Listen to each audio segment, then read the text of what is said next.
ఈ మేడం గారు చెప్పినప్పుడు నాకు ఒక 5-6 నెలల నుంచి చెప్తూ ఉంటే నేను ఆమెను మా రియల్ ఎస్టేట్ ఆఫీస్కి పిలిచి నువ్వు అక్కడగా చేయాల్సింది ఇక్కడ చేయాలి మేడం, నువ్వు నా సీనియర్వి, ఇక్కడికి వచ్చేయండి అని అంటే వచ్చింది పాపం. ఒకసారి వచ్చింది, తనకు ఈ కంపెనీ పరిచయం లేదు. అప్పుడు వచ్చి మేము ఆఫీస్లో టీ తాగాం, కిందకి దిగాం, గేట్ కాడికి వచ్చేలేకి కొంచెం బాధపడుతుండలేక నేను ఏమైంది మేడం అన్నా.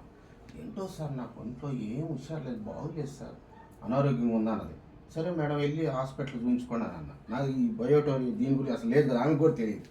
సరే ఎవరో చెప్పారు. తర్వాత ఇంకా నాకు రోజు మొబైల్ పెడతా ఉంది నా నెంబర్కి, గ్రూప్లో పెట్టిందో మరి అతను పర్సనల్ వాట్సాప్లో పంపుతూ ఉంటే నేను చూశాను.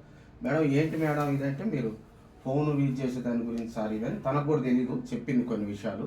చెప్పినా కూడా మీరు ఒకసారి టైం ఇవ్వండి సార్ అని ఎమ్మడి పడింది. ఓయమ్మ అప్పుడు టైం ఇచ్చాను 10 ఏళ్ళు నన్ను బీబీజీలో పడేసావు, నువ్వు వెళ్ళిపోయావు. ఓయమ్మ ఇప్పుడు టైం ఇస్తే ఇంక నా లైఫ్ అంతా ఇక నీకు ఇక్కడ పడేస్తావని అనుకున్నావు మైండ్లో. అనుకొని సరే అక్కడ పడేసావు, లక్షల కోట్లు సంపాదించాను, సో హ్యాపీ. ఇక్కడ పడేస్తుంది మళ్ళీ ఇక్కడ తీసుకొస్తుంది, ఈమెతోటి ఎటు చూసినా నాకు ఇబ్బంది అయిపోతుంది అనుకొని నేను అప్పుడప్పుడు కాల్ చేసినప్పుడల్లా తీసుకిచ్చుకుంటున్నా. నువ్వు ఇక్కడికి రా మేడం, నీ క్యాబిన్ ఉంది, ఆఫీస్లో కూర్చో, నాతో భోంచే కాఫీ దగ్గర టీ దగ్గర నేను చెప్తుంటే నేను అట్లా రాను సార్, మీరే రండి మేము వస్తాం నీ దగ్గరికి అంటారు. అబ్బా నేను ఎక్కడుంటే అక్కడికి వస్తానంటది. నేను ఎక్కడుంటే అక్కడికి రావటం ఏంటమ్మా, నువ్వు ఒక ఆఫీస్ ఉంది, ఇల్లు ఉంది, అక్కడికి ఇంటికి రాని ఒకసారి చెప్పాను. ఇంటికి రాని చెప్పినప్పుడు ఇంటికి సార్ వాళ్ళందరం తీసుకొని వచ్చింది. ఇంకా నేను వెళ్ళిపోయాను, నాకు మళ్ళీ ఫోన్ వచ్చేసి నేను నా పని మీద నేను వెళ్ళిపోలేతాను. ఇంకా అక్కడికి వచ్చేసి కొంచెం ఏదో ఫీల్ అయ్యి ఉండొచ్చు, బాధపడి ఉండొచ్చు. సరే మేడం దగ్గరికి వచ్చి అప్పుడు కూడా కొంచెం చెప్పిపోయారు. తర్వాత నేను ఏమనుకున్నానంటే ఇది చెప్పేది నేను వింటూ ఉన్నా. నేను హెర్బల్ చిన్నగా నాతోటి ఒక ఫ్రెండ్ ఉంటే అత్తాపూర్ తీసుకెళ్ళి హెర్బల్ న్యూట్రీస్ ఒక్కసారి రమ్మని నన్ను తీసుకెళ్ళాడు. నా పొట్ట ఎట్టుండే మొహం ఇంట్లో ఉండే. సరే నేనేం చేశానంటే సరే నా ఫ్రెండే కదా మల్లారెడ్డి అని ఆయనతోటి వెళ్ళి ఒకరోజు వెళ్ళినాక నా వెయిట్ చూసి అవి చూసి వాళ్ళు సరే ఏదో మీరు జాయిన్ అవ్వండి అని 3 రోజులు ఫ్రీ ఇచ్చారు. 3 నెలలు నేను 3 75,000 దాంట్లో కట్టా. ఏం చేశారు నన్ను ఎట్లా లాగారు వాళ్ళు, 3 రోజులు ఫ్రీ ఇచ్చారు ఏంటి హెర్బల్ న్యూట్రీస్ తాగమని. నెలకు 25,000 కట్టా. నేను తర్వాత మా పాపకి చెప్పా, వనస్థలపురంలో ఉంటారు, అమ్మ నేను ఇట్లా హెర్బల్ న్యూట్రీస్కి వెళ్తాను, నువ్వు కూడా ఇంతలా ఉన్నావు కదా తీసుకో బాగుంటుంది తగ్గింది అంటే, డాడీ అది ఎందుకు పోయావు డాడీ నువ్వు, అది నీకు మళ్ళీ నేను ఎప్పటిలాగా లావ్ అయ్యాను, నువ్వెందుకు తీసుకున్నావు దాంట్లోకి ఎందుకు పోయావని ఆమెని. మా పాపే నేను ఇంట్లో. తర్వాత నాకు ఒక ఫ్రెండ్ ఉండే రియల్ ఎస్టేట్లో, ఆయన మోడీ గారి దగ్గరికి వెళ్తుంటాడు డైలీ, మన ప్రధాని దగ్గరికి. ఆయన నేను ఒక కారులో పోతున్నప్పుడు ఏంటి నీ ఫేస్ ఇలా అయింది అని ఆయన నన్ను అడిగాడు. ఏం లేదు సార్ నేను ఏదో హెర్బల్ న్యూట్రీస్ అని అది తీసుకున్నాను, అప్పటి నుంచి కొంచెం ఇట్లా అయిపోయినాను అన్న.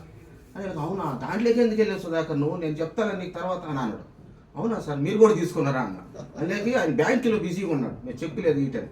నువ్వెందుకు పోయావు దాంట్లోకి అన్నాడు. అదే మా అందరూ వాడుతున్నారు సార్, లావు ఉన్నాడు సన్నగా ఆరోగ్యంగా ఉంటుంది అని చెప్పి. ఏం ఆరోగ్యంగా ఉంటుంది దాని గురించి నేను చెప్తాను ఉండు అని అన్నాడు. ఇక ఆయన చెప్పకుండా వెళ్ళిపోయాడు. తర్వాత మా ఊరు వెళ్ళలేక మా అక్క మా చెల్లెళ్ళు ఇద్దరు నా దగ్గర కూర్చొని ఏడుతున్నాడు. ఎందుకమ్మ ఏడుస్తున్నారు అన్న. ఎట్లా ఉండేవాడు నువ్వు, హైట్ తక్కువైనా, ముఖం గండ్రిగా తెల్లగా ముద్దుగా బాగుండేవాడు, ఏంది ఇట్లా అయిపోయావు. మా అక్క ఏడుతున్నా, మా చెల్లెళ్ళు ఏడుతున్నాడు. ఇదేంట్రా బాబు నేను నా ఆరోగ్యం బాగుంటాం మీకు ఇష్టం లేదా అన్న. అంటే అదేంది ఇట్లా అయిపోయింది కదా నీ ఫేస్, నువ్వు మనిషి ఇట్లా అయిపోయావు. సరే పర్వాలేదు అని చెప్పి అక్కడ ఈ ఊరికి వెళ్తే ఫెయిల్ అయిపోయా. సరే మళ్ళీ ఇక్కడికి వచ్చినా అట్లాగే అందరూ చెప్తా ఉన్నారు దానికి ఎందుకు పోతున్నారు.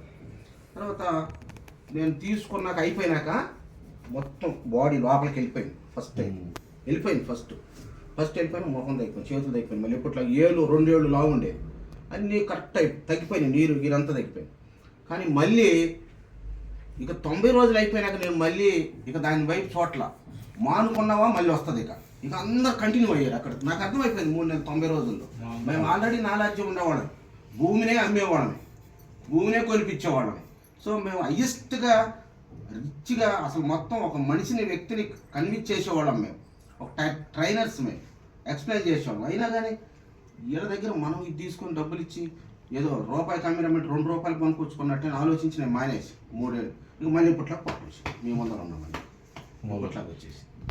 సో అట్లానే మా పాప చెప్పింది నాకు, అతను చెప్పాడు నా ఫ్రెండ్ మోడీ దగ్గర ఉన్నారు, ఎవరు చెప్పి నేను అనలేదు. మళ్ళీ ఇక్కడ కొత్తపేటలో ఒక 2 చెప్పారు, నువ్వు పోవద్దు సార్ దానికి డబ్బులు వేస్ట్ అని. సరే నేను ఇంకా తర్వాత అప్పుడు మేడం చెప్పినప్పుడు ఆలోచించాను. మా ఆమెకి మా పెళ్ళైన కానించి కీళ్ళు నొప్పులు, కాళ్ళు నొప్పులు, మెడల నొప్పులు, ఒళ్ళు నొప్పులు ఉండేవి. తర్వాత చాలా ఇబ్బంది పడుతుంది. ఆమె హాస్పిటల్కి వచ్చి ఇంజక్షన్ వేసుకోమంటే రాదు, ట్యాబ్లెట్ మింగమంటే రాదు. ఎట్లా చేయాలా, ఎట్లా తగ్గాలని నేను మైండ్లో పెట్టుకున్నది. హాస్పిటల్ పోవాలంటే వద్దే అంటుంది.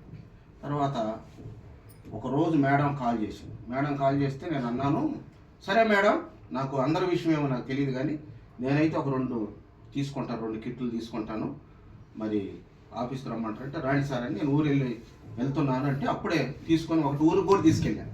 ఊరికి కూడా తీసుకొని ఎట్లా పెట్టుకుంటే ఒక పెళ్ళికి వెళ్ళాను. ఇదేంటి అంటున్నాడు. వాళ్ళు అంటున్నారు, ఈ ఫోన్ రేడియేషన్ నాకు వెళ్ళకుండా బాడీ లేక అందరూ మా వాళ్ళంతా ఆశ్చర్యంగా చూసారు. అవును కొత్తగా కనిపెడతాడు నేను, భలే ఉంటాడు అని. ఏది చెప్పినా కొత్తగా ఉంటుంది నేను చెప్పేదాన్ని అంటాడు.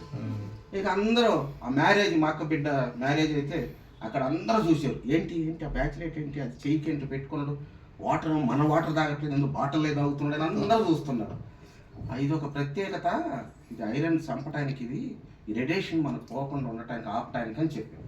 అవునా అని లేక ఈమెకి కూడా మా మాట ఏదేదో చెప్తావు అని లేక నేనేం చేశాను, మేడం 6x3 ఒక బెడ్షీట్ ఇవ్వు, ఒక పిల్లో కవర్, అది ఒక కిట్, ఇది ఒక కిట్, 2 కావాలి నాకు మేడం చెప్పి తీసుకుని మా ఆమె ఒక 2 రోజులు లైఫ్ లాంగ్ దాదాపు 35 ఏళ్ళ నుంచి మమ్మల్ని ఇబ్బంది పెట్టింది. కాళ్ళు నొప్పులు, కీళ్ళు నొప్పులు.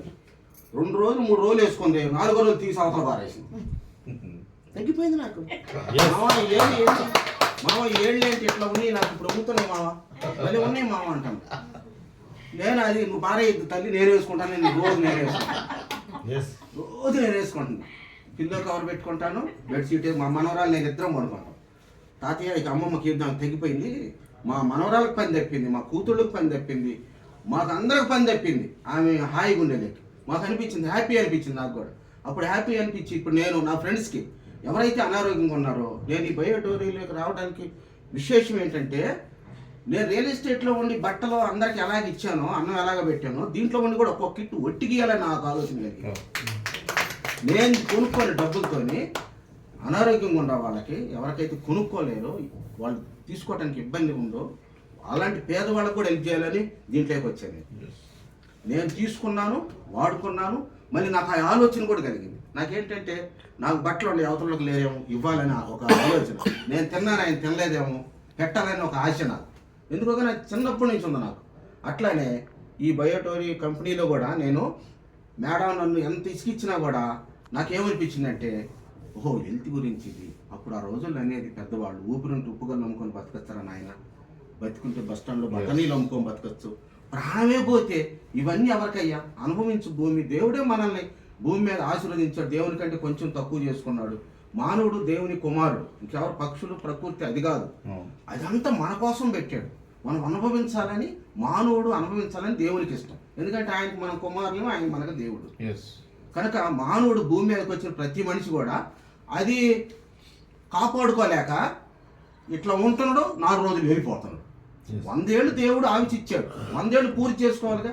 అప్పుడే మధ్యలో వచ్చేట రేపు దేవుడు అడగడా, ఎందుకు వచ్చావు, నీకు 100 ఏళ్ళు భూమి మీదకి పంపా, ఏం చేసావు అక్కడ అంటాడు.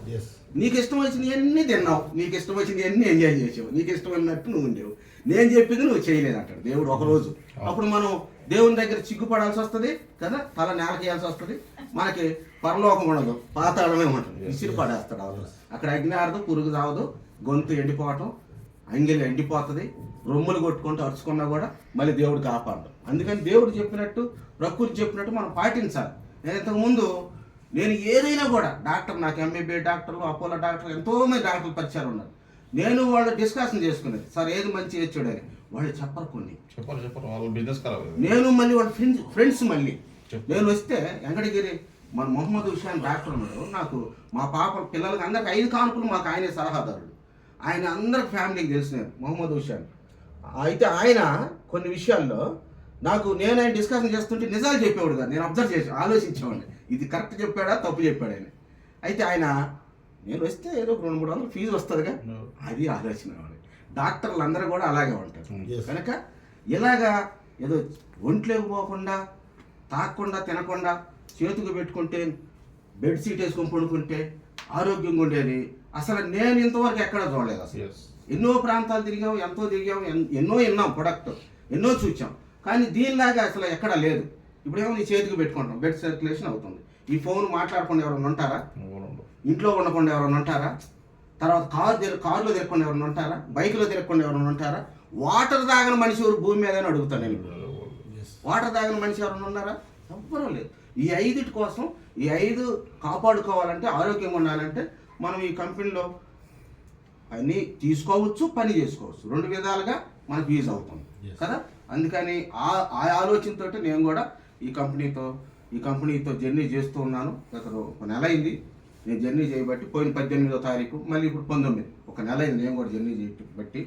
మేడం కూడా చెప్తుంటే వినేవాడిని కాదు. సార్ కూడా ఒకసారి నాకు వచ్చి వెయ్యి కాలనీలో నేను అక్కడికి రమ్మని, నేను వీళ్ళు ఏదో చెప్తారులేను, సారు చెప్పే విధానం నేను ఆలోచించా, మైండ్లోకి ఎక్కిందా. మా కోరిక ఎక్కుద్దిగా, రియల్ ఎస్టేట్ వాళ్ళం కదా.